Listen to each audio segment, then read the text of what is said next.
I appreciate uh, your permission, your patience that I'm not actually in the room. I'm in the middle of beginning my 10th wedding anniversary. My wife and I have gone away for a few days to Tasmania, and interestingly, it's also the first time in 6 years or 7 years that we've gone away together. So I feel very fortunate that you're all actually a part of this journey, because it only makes sense that you should be. So last week we ran out of time. I mean, every week we run out of time. But last week we were in the middle of the stages of near-death experience. So this week what I'd like to do is finish the stages of near-death experience and begin what happens after death, because the two are not similar at all. It's not like, oh yes, it's a near-death experience, then plus a few stages. It's not like that at all. And then next week, which is the last week of this series, I would like to talk about what's on the other side. We're framing it as, is there something on the other side? But of course, we're going to discover very quickly that there is, but we need to understand what are these concepts like heaven, what are these concepts like hell, what is on the other side, my family on the other side, all that sort of stuff. So let's get going. What I want to do is just recap really quickly the stages that we covered last week. But I want to do this very, very quickly. Number one, we spoke about the fact that we as a people understand this tradition of the soul entering and leaving the body. I said that there are two prayers that we say every morning. Interestingly, someone picked me up that I only spoke about one prayer last week. I only spoke about the Modeh Ani. In the morning, 2 prayers later, there is a prayer called Elokai Neshama, which is my God. I pay recognition of the soul that you have placed within me. And it's more than just thanks, it is a recognition that the soul enters and exits the body. So that we spoke about that last week, so as to introduce this idea of the soul enters and exits consistently all the time. We said how sleep is 1/60th death. But this was all for us to be comfortable with the idea of a soul leaving and returning. Sleep is not a near-death experience. It is, at best, a different experience. There may be an element of death, but you wouldn't ever define that as death, which means anything that you see in your dreams is most probably rubbish. In fact, I can say it's 100% rubbish. It's just that sometimes it's not. So whenever you have a dream, there may be elements and flecks of truth which are all correct within there, but they're completely muddled up. It's like muddy water. You can't extract the water unless you've got incredible scientific method. However, there are times that we have meaningful dreams that carry significance, but usually those come in a repetitious way, and they will happen in specific order. So generally, don't be too amazed by your dreams. If something cool happens, enjoy it. But don't assume that dream is, because we're 1/60th dead, that it's somehow like a near-death experience. We spent a considerable amount of time last week talking about what does the soul see.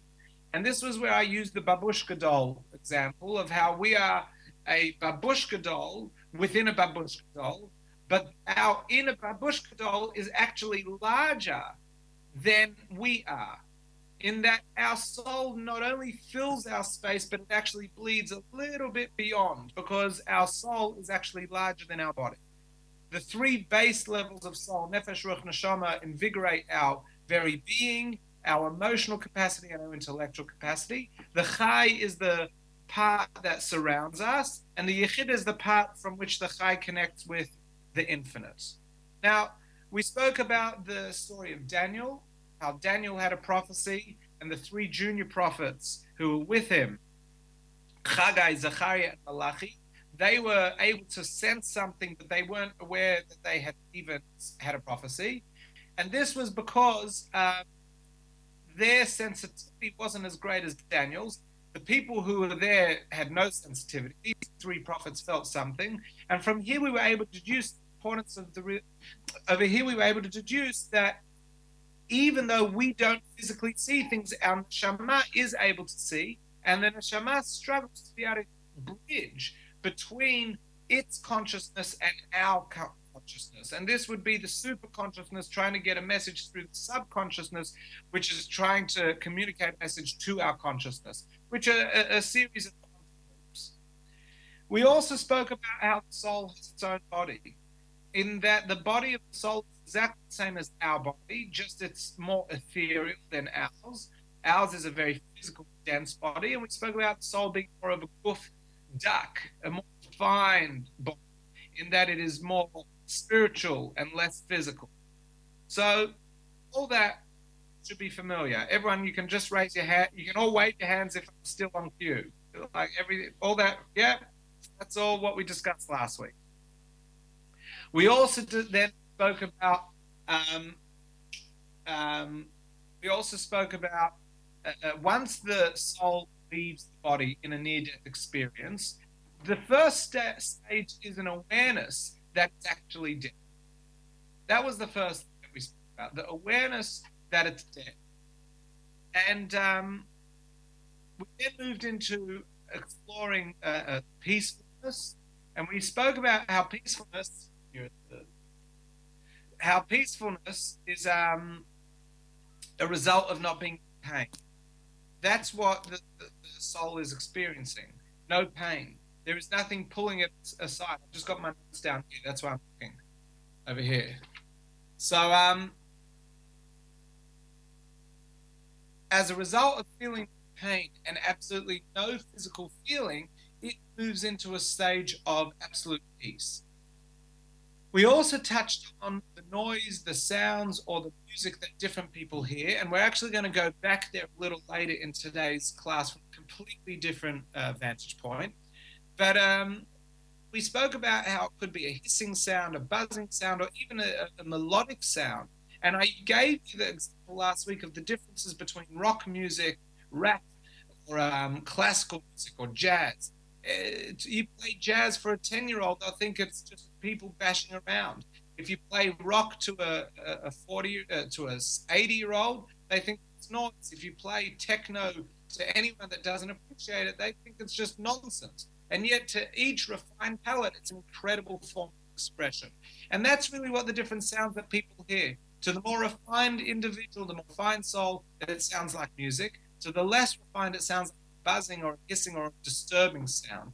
And that was where I explained how if you went to a music concert and they were playing, I could start dancing like this. If they were playing that sort of music, you would say, oh my God, I'm going to get such a headache. But to the kids there, to the adults there who actually appreciate it, they're not getting a headache. They're actually getting into a more euphoric trance-like state. We then spoke about time and space beginning to fall away, sensations that go along with that. Time, we spoke about considerably, is the rate of change. If there was no change, there'd be no time. As the soul has ceased moving through processes of change called life, it ceases to have a mission. It ceases to be entering and leaving the body. Time slows right down. Even though there is so much happening within, let's say, the surgery, or within at the scene of a car crash, or wherever chas v'shalom this experience is taking place. It doesn't have to be at a life-threatening situation. It could be just the soul has left the body. Whatever it is, the soul begins to experience a slowness. The other thing that it does is it begins to experience a spacelessness, because the dimension of universe, the physical universe, which we all exist in, becomes an abstract. Excuse me. It becomes an abstract, and because it becomes an abstract, it begins to experience a spacelessness. That's what we did last week. We then began, a little ambitiously, and I'm going to go into this a little further, the meeting of loved ones on the other side. So I'm presuming everyone is with me. We're all up to this point of meeting loved ones on the other side. So I told a story last week about Rabbi Yochanan ben Zakkai, who was a character in the Talmud, who said before he died that his students should prepare a seat for Chizkiyahu HaMelech, died many hundreds of years prior. And that was because he was able to sense the presence of a great soul who had come to escort him as he passed on. Now, that was a death. This was a moment of where Rabbi Yochanan ben Zakkai died. However, the idea of people experiencing within a near-death experience, loved ones coming, this is because at this point, remember, we haven't touched the idea of the soul being sent back. At this point, the person may actually die. And therefore, the lower level of an individual's souls, or one's family, the lower level of one's family's souls will be coming to greet. It may not be family, it could be friends, it could be mentors, it could be teachers. There are different teachings as to who it may be. It's not important. Know that the souls reunite, which means that somewhere on the other side there is a reunification with family. However, as I pointed out last week, that reunification isn't we're now sitting with grandpa next to a fireplace as he rocks in his rocking chair and grandma's knitting and mum is making gefilte fish. None of that happens. It's not a nostalgic reunification. It's actually a very meaningful, non-human reunification.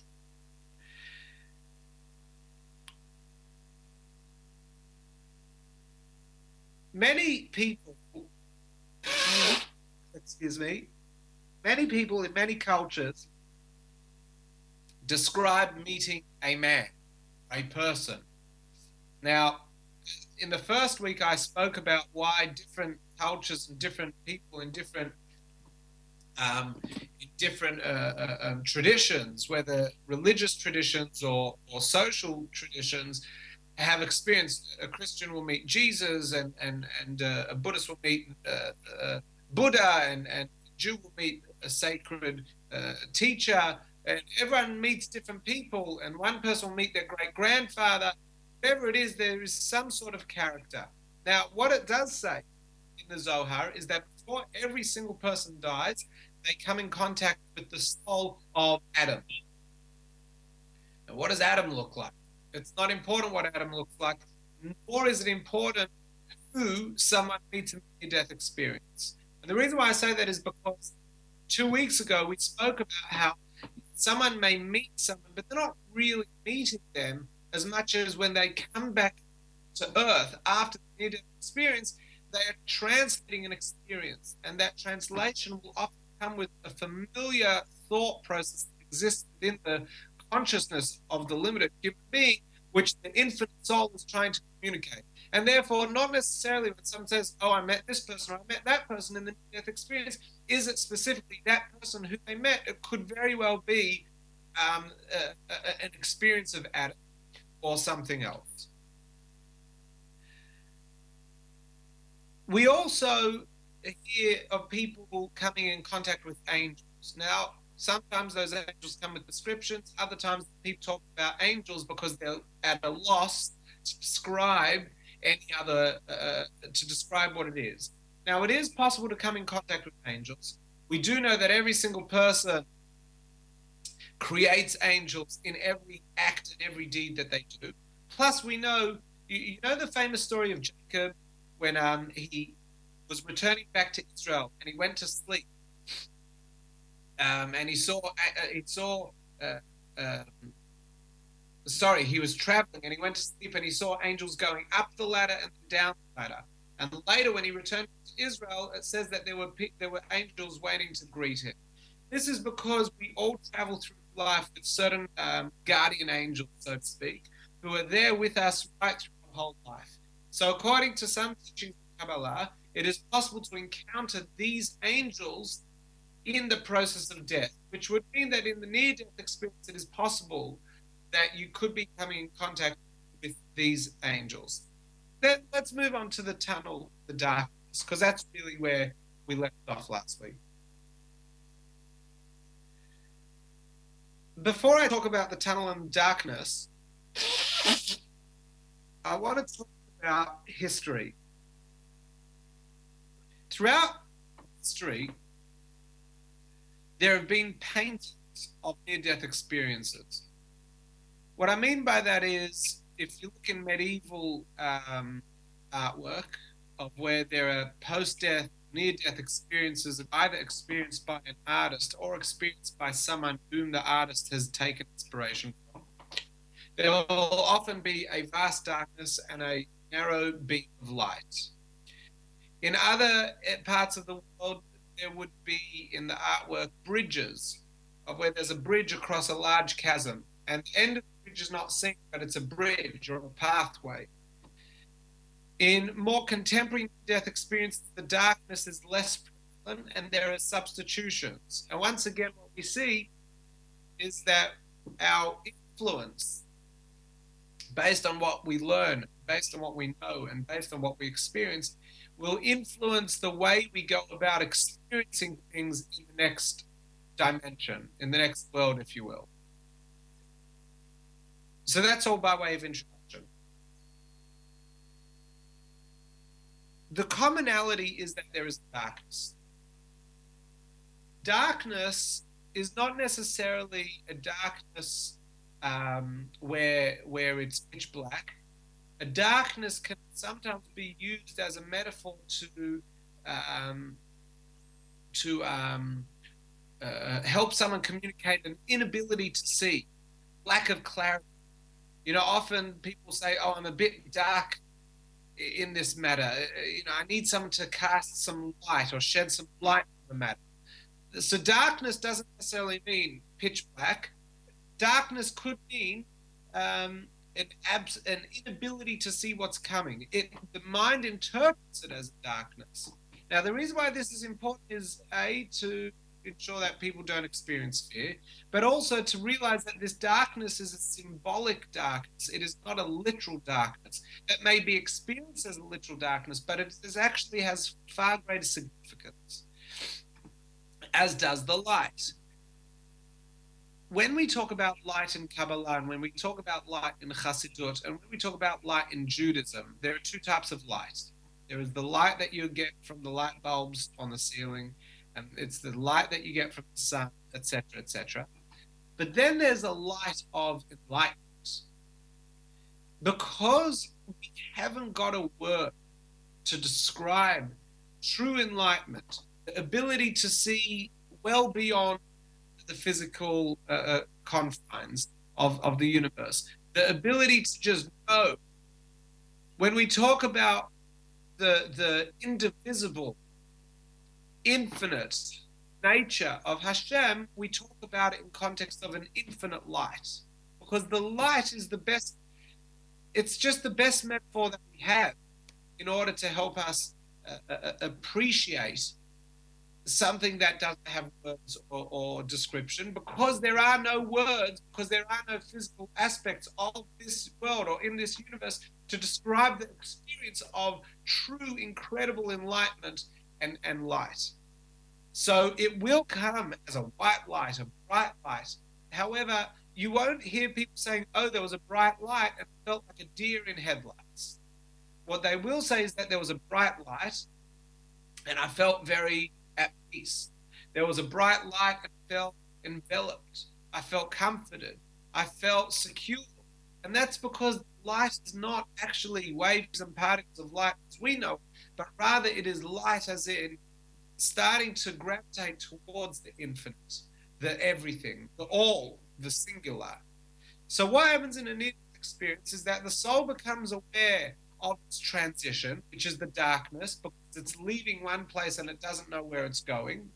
But there's also a light, because where it is heading and where it is naturally gravitating is actually a space of infinite consciousness. And that infinite consciousness is light. And therefore, the person will describe heading towards the light, because what they're heading towards is infinite consciousness. The darkness that's surrounded and leaving is the darkness of this world, the Helam. Ha'olam, which is Hebrew for the world, is the same root as the word He'elam, which means hidden or concealed. This physical world is a concealment of the spiritual.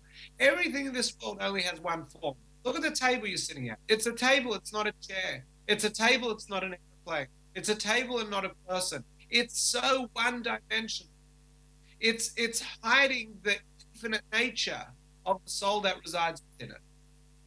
So when the soul is leaving the darkness, it's leaving the hiddenness of the physical world and moving towards the revelation of the infinite. The next thing, not the next thing in order, the next thing I want to talk about is the life review. So many people talk about having a life review, where literally their whole life flashes before their eyes. The life review is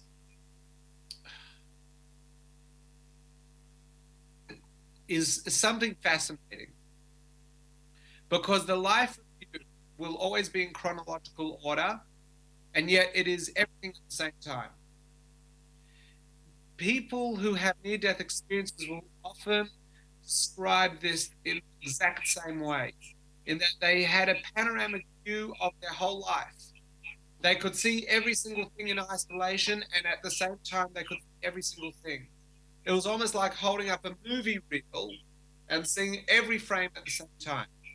And they both experienced it and remained detached from it. The life review is something that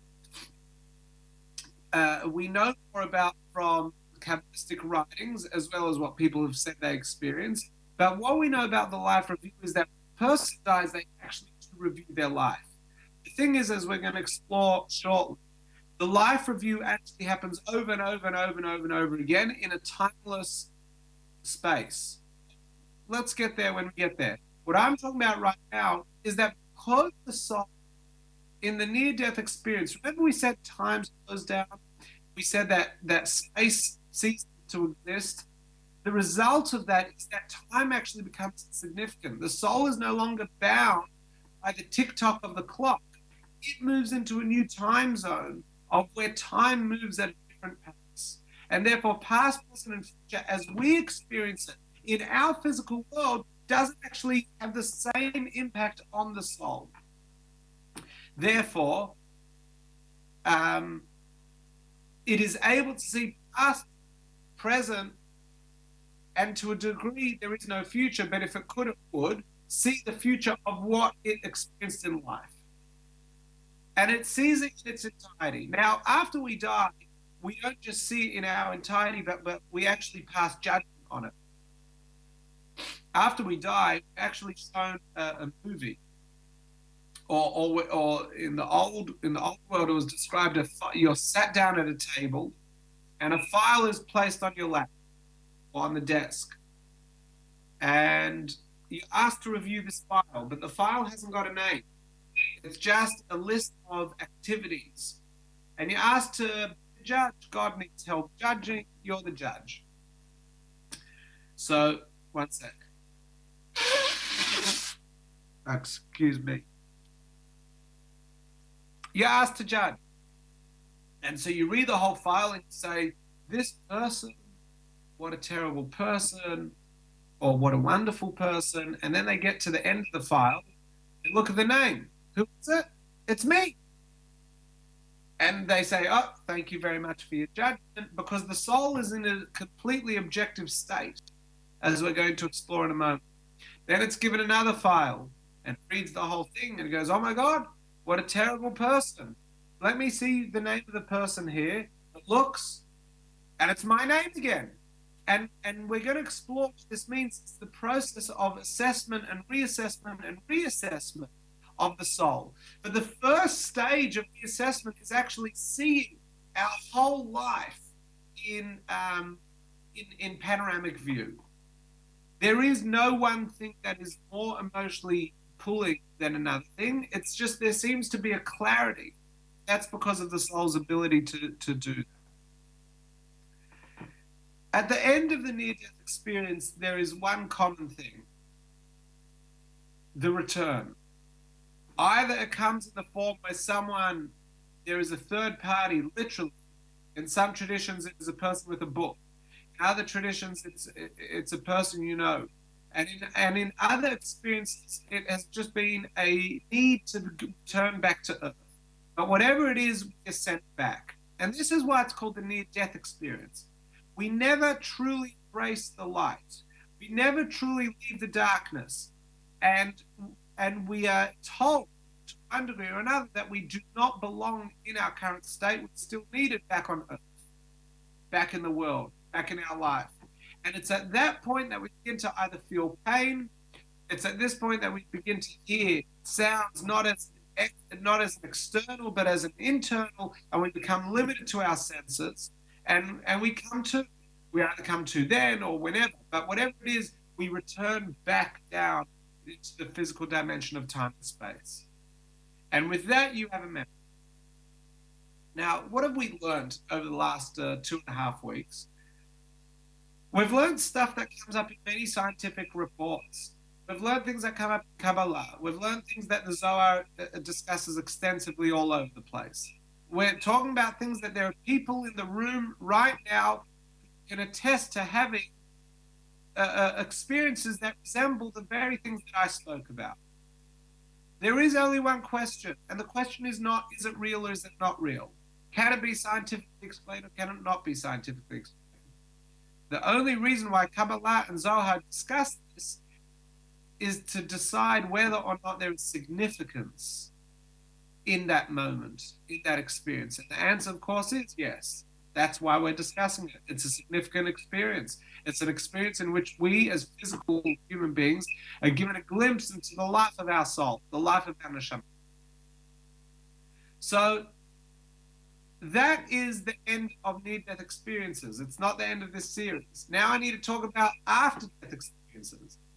But before I do, are there any questions? I'm willing to take 2 questions at this point, just as a breather between the near-death experience and the post-death experience. Are there any questions?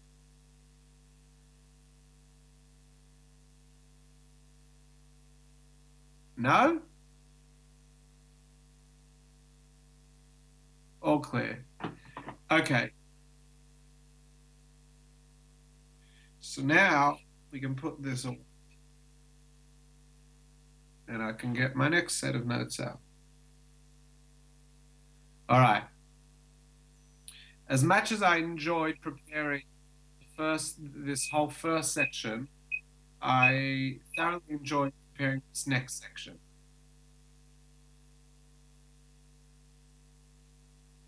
Okay, we've just done near-death experiences. The near-death experience, as I said in week 1, and I said in week 2, and I've already said tonight, is that it is the near-death experience. It is not the death experience. One cannot infer from anything that we have discussed now that is what happens to us after death. The near-death experience means we came close to death. We had an out-of-body experience, but we didn't depart. And as a result of not departing, the soul has never left the confines of the body to the degree of moving so far away that it becomes detached. What it's done is it has moved out of the body, so it's actually having a super experience beyond the confines of physicality. Death, on the other hand, there's a threshold. And as soon as death takes place, that threshold has been crossed. It is not like a near-death experience. There is no coming back from the dead. And death does not feel anything like the near-death experience. The near-death experience is like when a person goes on holiday. And I don't mean to Tasmania. I mean like when a person goes on holiday to a remote island and it's beautiful. It's like what I said. No one ever goes to a remote island and say, oh my God, I've got a mortgage. Once you're there, you escape. You feel the warm sand, you feel the blue water, you taste the coconut milk. It's a wonderful experience, but it's a physical experience. The death experience is not a wonderful experience. It's not a bad experience. It's not an experience in that it has no relationship to the physical thing that we call an experience. So that's very important, that anything that we've described in the last 2.5 weeks not be confused as to having anything to do with what's going to happen after we turn 120. In a near-death experience, by the way, near-death experiences can go for all of 2 seconds. They can go for an hour. There have been measures of when the person was pronounced dead And when they came back, and they're all different lengths of time. Near-death experience, the soul is able to experience all this just like you do in a dream. You know, how long do we dream for? 10 seconds, 40 seconds, 30 seconds, however long the dream is. But so much is achieved because the mind has been so opened, how much more so when the soul is enabled to be beyond time and space, is able to do everything just that what took us 2.5 weeks, the soul does like that. And probably more accurately than the way I described it. Death is a whole different thing. When a person dies, the difference between the near-death experience and the post-death experience is that the soul is not loitering. It does not want to hang around. It does not want to be in a state of limbo. In fact, in general, we don't really have limbo in Judaism. There's no such concept as a soul in limbo. There is a soul that is got a more convoluted journey, but there's no such thing as a soul that's in limbo. Can't be in limbo. It's just like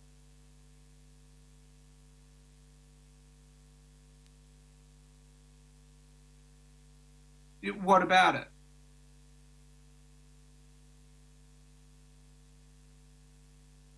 When they talk about lost souls, limbo souls, they're not talking from a Jewish perspective. And in fact, we're going to talk about sudden death shortly, in that the soul has a destination. The soul always has a destination. Why is it that sometimes souls come back down and seem to be restless and seem to be unsettled as part of the journey? It is not an accident. They're not locked out. A lot of this is based on Christian values, interesting. For example, if someone commits adultery, they're not going to be stuck in that state for the rest of eternity. There's no such thing as eternal damnation in Judaism. There's no such thing as living in a perpetual state of sin for the rest of the time. These aren't concepts that necessarily exist. That not necessarily. They don't exist in our tradition, and they have become confused. I have to tell you that most of what we know about heaven and hell actually comes from the last 100 years of media. Think about it. How many exorcism movies have you watched? How many movies about dogs going to heaven have you watched? How many movies have you watched about ghosts and horrors and everything? These are all Hollywood creations. In fact, according to our tradition, if you came in contact with a ghost, you'd feel really pleasant and comforted. You wouldn't want it to leave. You got a friend here who's from the next world in a total state of peace and is there to accompany you. Oh, they're machaya to meet a ghost. But we're petrified of it because we think of a ghost with doo-doo, doo-doo, ah! And that's what we think of. But really, a ghost is what? It doesn't exist. Anyway. So the soul doesn't loiter, meaning if it's not going back down, it's going up. When we say up, we don't mean out there. When we say that it's going to hell, we don't mean it's going down there. There is no place deep in the earth. There is no place on the other side of the galaxy. Our souls don't go somewhere just beyond the stars. It's a different dimension. It's right here. It's in the room. It's in Tasmania. It's in Melbourne. That's where heaven and hell are. It's a different dimension of reality of which our physical reality has no bearing. In fact, the soul doesn't want to loiter. Because after the soul dies, it wants to move to that state of light that we spoke about earlier. Where should I start? Start with what? Yeah. That's exactly what I'm trying to work out. You know what? I'm going to start there. You've taken care of the problem for me. After a person passes away. Okay, before I talk about a person passing away, I want to split the soul into two parts. There is the part of the soul that makes you live, and there is the part of the soul that makes your body exist. Remember how we spoke about the nefesh, the part of the soul that makes the body function? The neshama is the part of the soul that makes us have intellectual capacity. So when we divide the nefesh, there is a part of the soul that is purely there to ensure that the physical body lives, that it doesn't disintegrate, that it functions, that it exists, that it's in a state of kiyum, in a state of existence. Then there is a part of our soul which is me. I'm alive, I exist. When you die, the I part begins to journey very quickly. The other part of existence doesn't want to just leave like that, because it has always been completely intertwined with the body on a blood cell level, on a most micro level. This part of soul has been allowing the body to exist. So after we pass away, the soul begins to struggle, so to speak, with accepting its new state of freedom and reality. And so what it does is it enters into what we describe a dreamlike state, an olam hadimyon, a world of, it's like a parallel universe, but it's not real.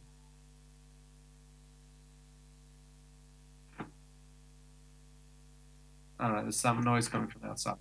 It's not a real world. It's like a dream world. You know how everything in your dream seems real, but it's actually not real? That's where the soul goes. In fact, the soul thinks it's still alive at first, and therefore it carries on behaving like it would, but it's now detached from the body. So it's not actually behaving the way it would in real life, but in its mind, it is still anchored to the physical world. Now, it takes 3 days for the soul to begin to accept this. As long as the body isn't buried, the soul isn't going to come to accept this, because it's not, the body's not in a state of rest. That's why we try to bury bodies straight away. Once the body is buried of a deceased person, the soul is going through a process of acceptance, and it takes 3 days. For those 3 days, the soul oscillates between the cemetery and where it called home. It goes home to where it normally lived, or where the family is, and it carries on with life. It has conversations, it cooks food, it does all the things. It's not real, because it's like in a dreamlike state. When it comes to that realization, it goes back to the cemetery. When it sees its body, it doesn't accept it, so it goes back to where it lives. I don't remember, because I haven't got the source written down, because I don't have my books with me here this week. But it says that on the 3rd day, the soul looks at its face, the face of the dead body, and it sees that it has begun to decompose, and it sees how lifeless it is. And that is like a shock to the system that makes it start to realize. So let me give you an example. Have you ever experienced such a shock, such a surprise, that it focused you? It may be that, chas v'sholom, a person is in an abusive relationship, God forbid, and they just did it. I'm talking about in an emotionally abusive relationship, or psychological, where it happens slowly over time, and then one day the person realizes, oh my God, what the hell is going on in my life? I'm being manipulated. I'm being bullied. There's a moment of realization where everyone has been saying, by the way, this is not how it should be, and the person says, no, this is what it is. And then there's a moment of realization. Something shocked the person to their senses. Or it might be that a person has been chas v'sholom in a car crash, and they're in a complete daze and they don't hear things or anything until something shocks them to alertness. It could be that you just won the lottery and you're in a euphoric state, and then something shocks you into reality. We've all experienced these shocks, and where all of a sudden nothing has changed, but our perception of everything that has happened, that changes. And that happens on the 3rd day after a person passes away, that the soul begins to suddenly be shocked into the realization that it has no place in this physical world. Over the next 4 days, the soul will continue to go through this process of acceptance. It will take 4 days for the soul on average to accept it. On average, as if I've measured this, it's some 8, some 6. But that's what the Sfarim say. That's what good books say, 7 days. And that's why our Shiva is broken into 3 days and 7 days. It's very, very strict. It's very, very precisely designed as to what we can't do in the first 3 days and what we can't do for the 7 days, what we must do for those 7 days. That's why we don't leave the home for 7 days, because the soul is oscillating between the cemetery and the home. We are there, and as the Kaddish being said, very, very spiritually designed process, not just a halachic process. Over that 7 day period, the soul keeps splitting itself until it moves into a state of acceptance. Now, let me talk a bit more about that. I know I'm not going to details of Shiva because that's not really the purpose of tonight's class. I'd be happy to. I love that. I don't love it, but I feel that there's a lot to learn there. What I want to talk about is from the soul's perspective. Raise your hands if you've ever heard of the phrase aura, or someone has an energy about them, or someone has even said to you, "Oh, I'm picking up something. I see your color, or I see your aura," or you have a shadow around you. The concept of an aura, or an energy force around us, the Hebrew word is tsel. Tsel literally means shadow. So what's a shadow? You're standing there, and it's this dark thing that's on the footpath or on the road in front of you, next to you, or behind you, depending on the position of the light. Is the shadow yours? The answer is yes, but is it you? No. But it's an extension of you because you're making it.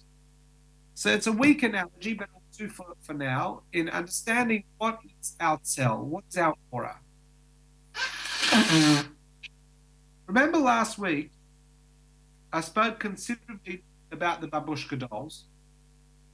And I spoke about how our inner babushka doll is larger than our outer babushka doll. In that our physical body, my physical body is 5'11" or 6 foot. It weighs 85 kilos. It's white skin, not dark skin. It's got, it's a male, not a female. But my inner babushka soul is actually larger because it fills my body as well as surrounds my body. The surrounding element of the soul has an edge. And that edge is actually not even a part of the soul. It's the shadow. It is the edge of the soul. It's not a part of the soul. It is, but only because it's the edge. It's not the meat and potatoes of your soul. It's not the skin of your soul. It's like, where does your skin end? Okay, I know you can touch it, but if I put your skin under a microscope, where does your hand end and the atmosphere around it begin? There is a gray zone of where your body ends and the air around you begins. It's not so gray because we don't look at life on such a microscopic level, but on a microscopic level, there is a hazy space between where my hand ends and where the subatomic space around me begins to exist. The tsel is not me. The tsel, the aura, is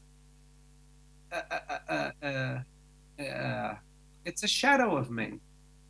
And it says that 30 days, this is in the Zohar, it says this, that 30 days before we die, our tsel departs from us. It gets lost in the light. So, when you have a shadow, what's the one way of getting rid of your shadow?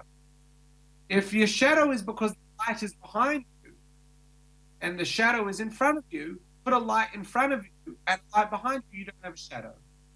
When the shadow is connected, when the shadow becomes part of the light, the infinite light, similar to the light that we were talking about in the near-death experience, the tsel begins to leave. Now, the tsel is not in me. The tsel is not a true part of me. It's an aspect of me. And it says that the tsel departs from us even if, chas v'shalom, a person is killed before their time, let's say in a car crash or whatever it is, the cell already departed 30 days before. Now you'll say, how's that possible? Maybe the person dies ahead of their time. The cell is not bound by time. So it already can see that we're going to die at a certain point because it's able to see that point, even if that point is early and not supposed to happen. It departs, and then a person will die 30 days later. There is a caveat to that. The cell is not a conscious being, just like your shadow is not a conscious being. The shadow is the product of you walking in front of the light. That's what your shadow is. However, what if you change the light? What does that do to your shadow? It changes the direction, which means if we can change the light in our life, we actually alter the shadow, the cell. So even if the cell departs because it is on a mission and it can see that we are meant to die in 30 days, we, through the power of Teshuvah, which I'm not going to explain now, but the act of going through life change can actually draw that cell back down. In fact, it says that there are certain times of the year that our cell always leaves us and always ends up returning. So even if the person has reached the end of their time early, and it's very possible that they will die early, it is still possible to change the future, as we explored when we discussed the life of Chizkiyahu HaMelech with prophet Yeshaya. Remember that, where Chizkiyahu thought he was going to die, and where he thought he was going to live, and Yeshaya said he was going to die. And this also answers your point about that boy in Israel who said, "Oh, I saw there was going to be a big war. I saw there was going to be all sorts of things." That's because maybe at that precise moment, that was the algorithm of reality of the future. But every moment, the algorithm of reality changes, as we explained last year. And if you want to know more about that, you'll go online and watch last year's Kabbalah classes. But the fact is that the cell is not a conscious maker of our future. It's merely a barometer of what is happening. And so even if a person is going to die early, the cell will leave 30 days prior. Now, the cell, the reason why I'm talking about this is because the cell is the beginning of death. It's the first part. The cell, I asked before, if you've met people that say, "Oh, I can detect your aura, I can detect your energy." Firstly, as I've been maintaining through this series, and as is my nature, I'm very cynical of people that claim to detect auras. In fact, I once asked my father, "How do you know if someone's real or not?" So he said, if someone comes to Spiritgrow and says, "I can feel your aura," or "I can read your thoughts," put them to the test. How are you feeling? Now, that doesn't mean that people can't do it. It just means not everyone that says that they can do it can do it. That's all I'm saying.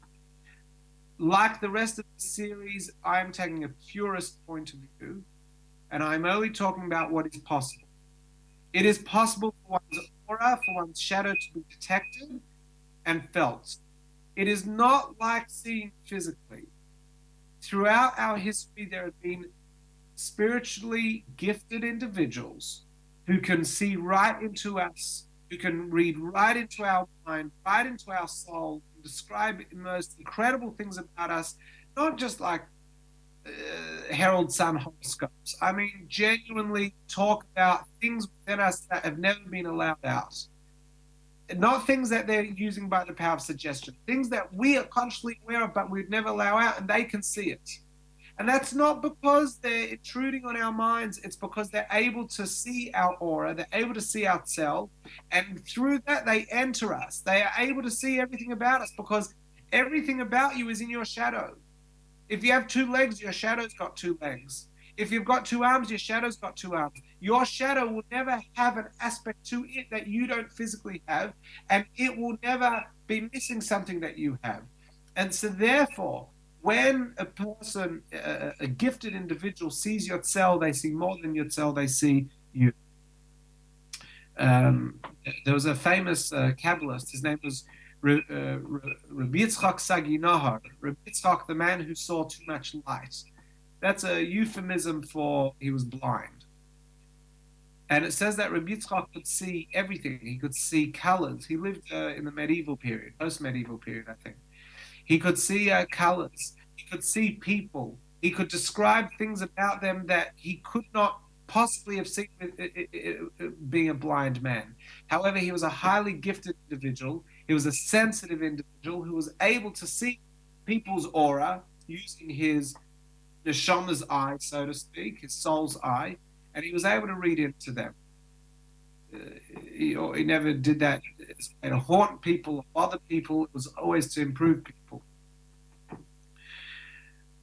I raise this because I'm talking about the cell. When we die, or before we die, that cell departs us. Then the next stage of us departs. Until then, the multiple levels of soul depart us. When we depart, there is an energy that is emitted from us. It says that the Ramak, Moshe Cordovero, was a 16th century Kabbalist. He's buried in Tzfat in northern Israel. I'm sure many people have been to his grave. He's buried right next to the Arizal, the Ari is buried right next to him. So when the Ramak died, they weren't sure where to bury him. The students. Now, we're talking about the 1500s, the 16th century. There are all these people who have left Spain because of the Spanish Inquisition. They are highly gifted spiritual people, and they migrated to northern Israel. When the Ramak died, his students had no idea where to bury him. The Arizal, who at the time was relatively young, not really, he was young. The Arizal died, he was less than 40 years old. He was an incredible man, what he achieved in 38 years of life. The Arizal, after the Ramak died, said he could see an energy radiating from the body of the Ramak. And he said, if we follow the energy, we will know where to bury our master. And that's what they did. They followed his energy, and they buried him. Now, other people couldn't see it. But what the Arizal described is something that actually exists within each of us. When we all die, there will be an energy that is emitted. That energy is called a Nahora. The root word of Nahora is Or, light. There is an energy, a light about us that departs us when we die. What I said earlier about Shiva and about 3 days, 7 days, I didn't go to Shleishim in the full year, which I'm going to revisit now. When we die, that energy is our soul that's leaving us. But it doesn't just leave us, it radiates and begins to dissipate. Over the course of the year, the soul moves in a transitional stage from the physical world to the spiritual, from what we call the physical to the abstract. To the soul, the abstract is the real, and the physical world is abstract. And over time, the soul begins to forget physicality. It never forgets it completely. Now, the reason why I'm raising this is because it's very important to realize that your loved ones who have passed away never forget you, and they remain forever connected with you. The question is, how strong is their connection with you? And much of that has to do actually with you more than them. Why? Because they're moving towards that light that we spoke about earlier. They're moving towards the Ein Sof. They're moving towards the Or. They're moving towards the brightness. They've been enveloped in the infinite consciousness. The physical trappings are actually a hindrance to them.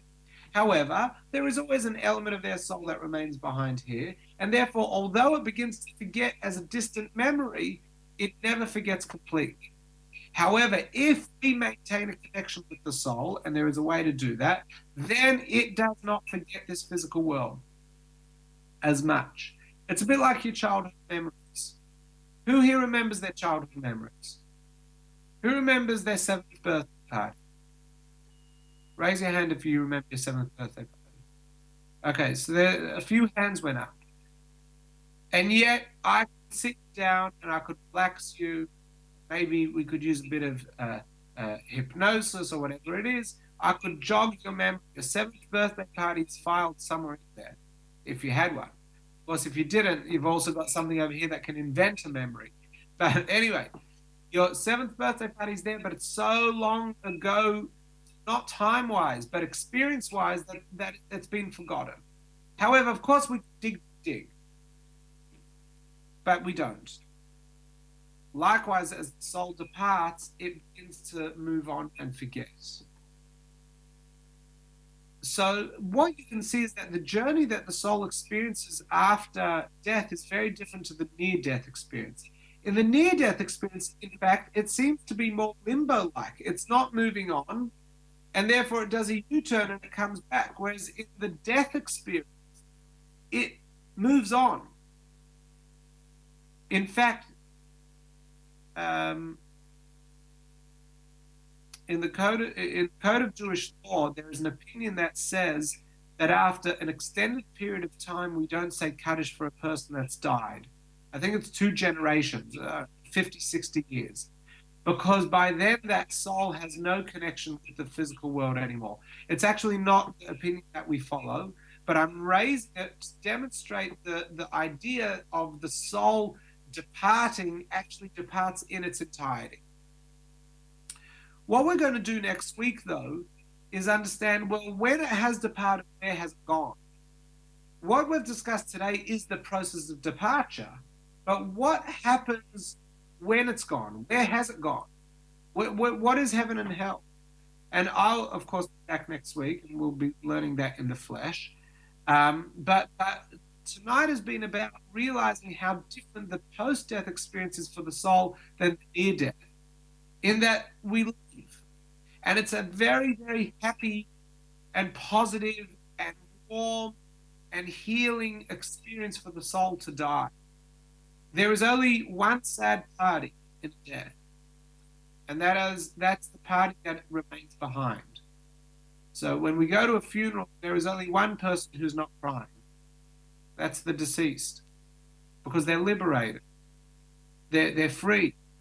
They're drinking the nectar. So it's a whole different way of looking at things. And that's why I often say, when I do perform funerals, the importance of getting into the head of the soul. That the soul is actually in a very positive space. Our sadness is more because of our longing for them to be apart. Now, I said earlier that we still have the soul. We can still remind the soul. How do we do that? By doing the soul favors. By doing mitzvot, by doing things that the soul is unable to do because it does not have a physical body, but they are physical things that carry infinite spiritual significance. When we do it in honor, with the consciousness that we're doing it in honor of someone that has died, then it actually connects with their soul. Immediately it draws their soul back into the physical because they're trying to understand what is going on. Suddenly I've got this greater light, this greater energy about me, but there's nothing that I did, and it is able to follow the source of energy back to you. And therefore, that is why we say Kaddish for someone that dies. That's why we give donations of money in honor of people that died. In that we give to make a difference in this world in honor of someone that has died. It is not a way of showing off. It is a very, very important task.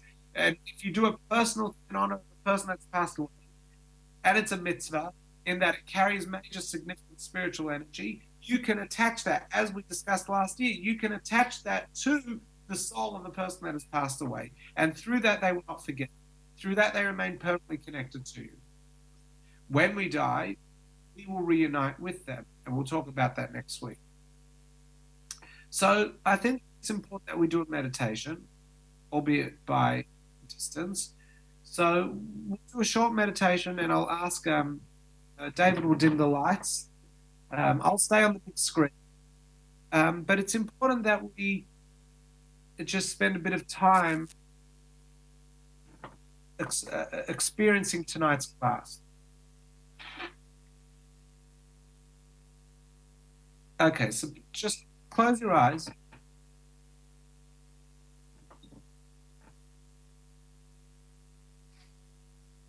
And let's come to our breathing. Breathing gently in through the nose and out through the mouth.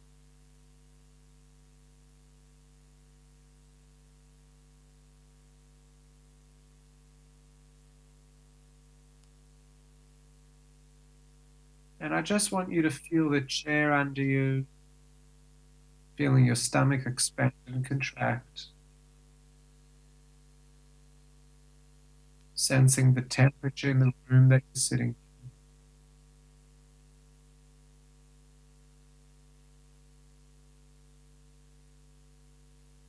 I want you to become aware of yourself. So here you are, sitting in the room.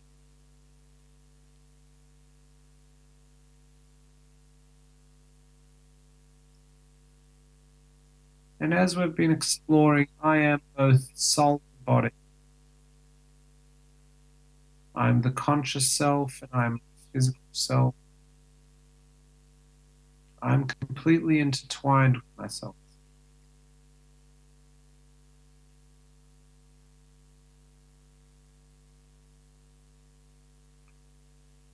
The actions I perform with my body allow my soul to express itself.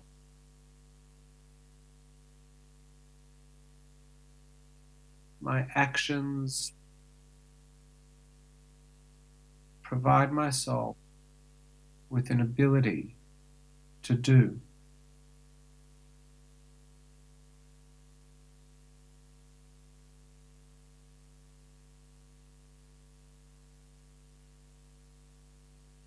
So just think about that for a moment.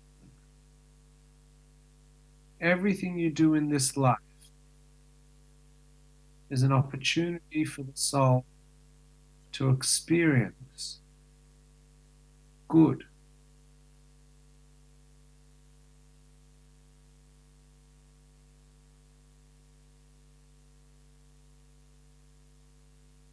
With every positive action, our soul is able to experience a light, a brightness, and comfort in this physical universe.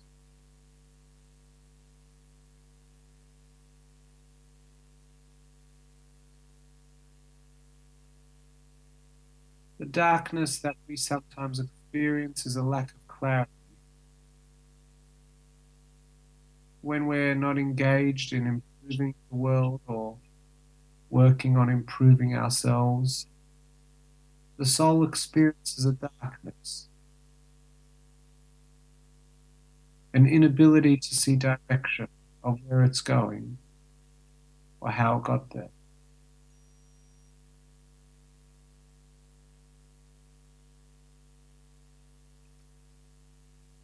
However, when performing acts of goodness and kindness, our soul is able to be enveloped by the light and the energy.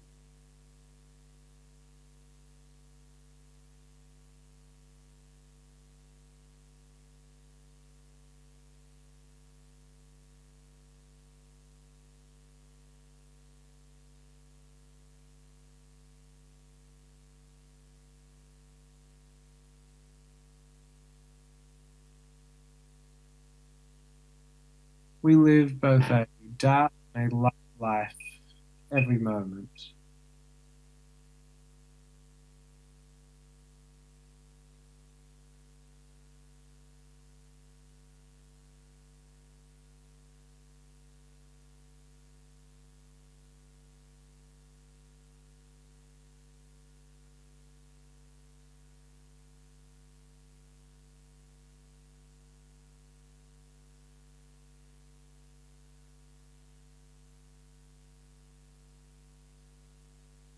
And through our actions, we refine ourselves or make ourselves more coarse.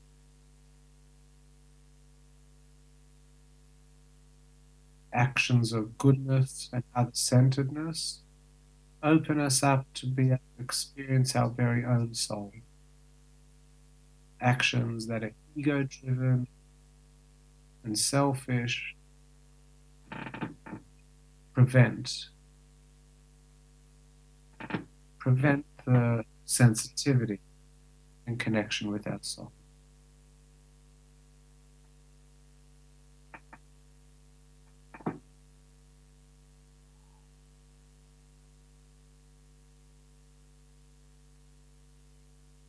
you're ready, just come back to your breathing.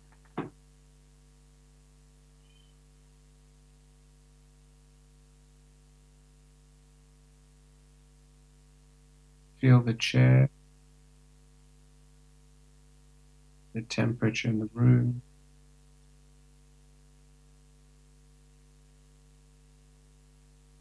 When you're comfortable, you can take a final breath. Come back into the room. You can open your eyes. Let's just sit there for a couple of minutes in silence.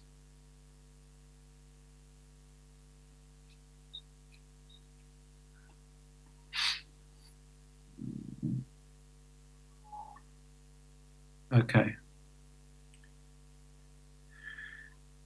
So we've now completed the near-death and post-death experience. There's there is so much more that we'll discuss. But next week, I'd like to begin to explore what is actually on the other side. What are we going to encounter? I want to wish everyone a good night. My apologies again, I'm not actually physically there. I hope this class was sufficient across the Tasman. And I appreciate you giving me the leeway to be able to celebrate my 10th wedding anniversary with my wife. And we'll see. Thank you. Good night.